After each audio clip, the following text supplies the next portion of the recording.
When you're buying vacant land in the city of Mississauga, here's the roadmap you need to know, because it might look simple at the start, but as soon as you start getting into permitting and zoning and setbacks and development charges, man, so stay tuned. I've got the guide. There's all sorts of zoning rules that are going to shape what you're going to build. Now, the first thing we do is we always take a look at a zoning map. And are you zoned residential or multi-residential? What can I put on this lot? There's going to be a series of rules that you're going to have for that's going to tell you, can I sever the lot? Can I build two? Can I build semis? What can I build? So the first thing we have to do is look at the zoning. But of course, the city's never going to make it easy, and there's always going to be an exception for certain zones. So what could those exceptions be? Well, this street might allow you to build a house of a certain height, and the street next to it, it's going to be lower. You might be able to build a semi or not.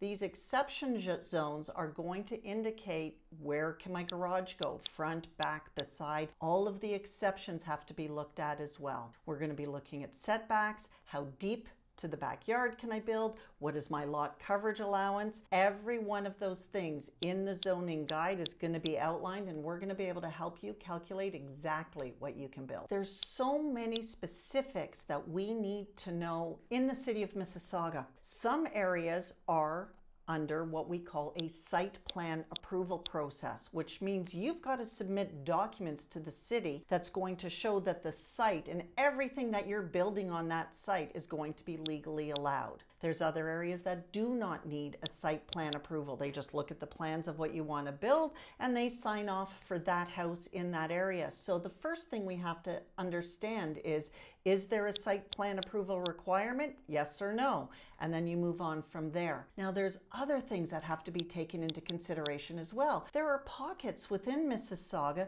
that are under heritage designation. So what does heritage mean? It means you can change the inside of your house, but not the outside. And if you need to change your windows, you've actually got to get a sign off for permits on what kind of windows that you put in, because it must match the heritage designation of that home. If we're taking a look at something like heritage designation, there's a heritage committee. So in addition to applying to the city for your building permits, and let's argue that area is also under site plan, you've got to get all of your documentation and your site plan approval and submit that to the city, and then everything is going to go that one step further to be submitted to the Heritage Review Committee, and they're going to have to sign off as well. Now, if we're coming back to an area like Mineola, there are certain areas within Mineola where archaeological permits are required, and those have to be submitted to the city as well. Because don't forget, this area originally was on Indigenous lands, and artifacts have been found while other homeowners have been building their homes, and that stopped everything. So you have to build extra time into your time budget when building a new home and thinking about even buying a piece of land in those areas where that may be found. If you're under time pressure, that's going to be something you're going to have to take into consideration. Factors to consider in the costs when you're buying vacant land in the city of Mississauga: all of the permitting that you have to get done, all of the rules and regulations about protecting trees and everything have to get done.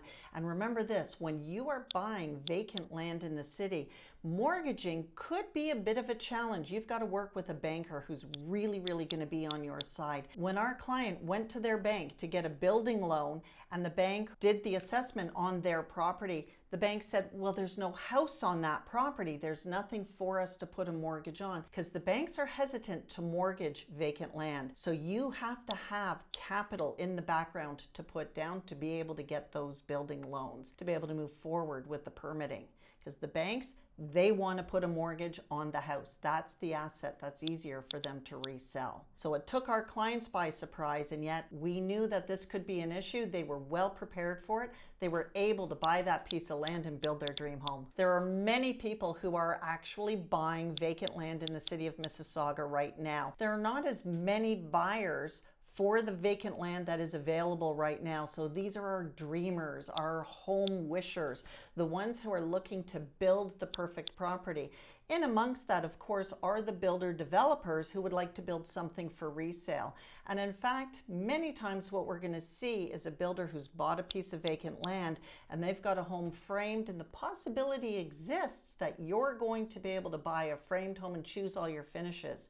So there's many layers and levels when purchasing this piece of vacant land, but the majority of people who are looking at that vacant land are the people who really have that desire to build the exact home that meets their vision, their layout, their family needs, and the finishes that they've always dreamed of to be perfection. Chef's kiss. Bottom line, if you're a dreamer and you have the vision of that perfect house that's in your head, buy a piece of vacant land. We can walk you through it.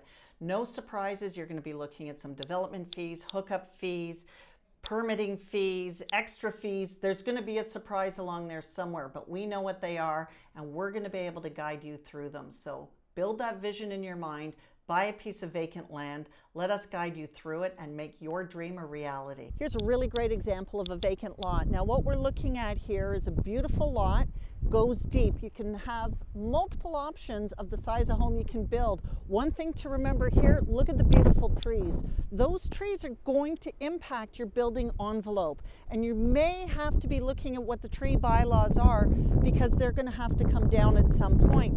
Now we're close to Lake Ontario here, but remember, in all of Mississauga, we've got great rivers, streams, ravines. So no matter where you are in the city, you may be looking at having to get Credit Valley Conservation Authority to be able to build the house that you want. They are going to have an opinion on your building envelope and how far you have to be set back from those streams, lakes, and rivers.